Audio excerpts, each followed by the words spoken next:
हमके नहीं है चाहू पैदा कहारन से, हमके नहीं है चाहू पैदा कहारन से। टिकवा टूट गई न राजा तोहरे कारण से, टिकवा टूट गई न राजा तोहरे कारण से।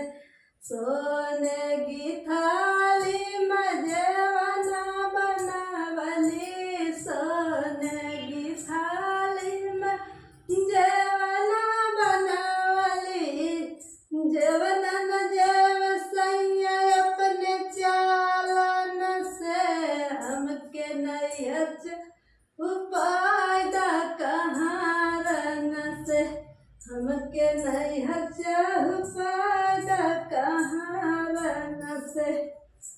टिकवा हरवा टूट गई न राजा तोहरे चालन से, हरवा टूट गई न राजा तोहरे चालन से। झजड़ गेड़ुआ गंगा जल पानी, झजड़ गेड़ुआ गंगा जल पानी।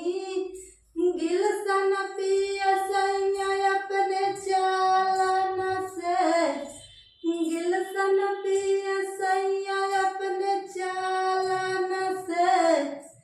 हमके नहीं है चाहू पैदा कहारन से, हमके नहीं है चाहू पैदा कहारन से।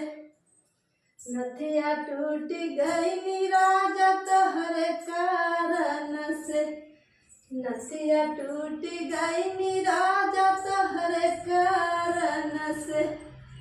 लवंग इलायची का बीड़ा जड़वली, लवंग इलायची का बीड़ा जड़वली। बीड़वन कुछ सैया अपने कारण से, बीड़वन कुछ सैया अपने चालन से। हमके नहीं है चाहू पैदा कहारन से, हमके नहीं है चाहू पैदा कहारन से। पायल टूट गई न राजा तोहरे कारण से, पायल टूट गई न राजा तोहरे कारण से। दोस्तों, आप सभी को मैं प्रणाम करती हूँ। हमारा गीत आप लोग को कैसा लगा कमेंट में बताइए।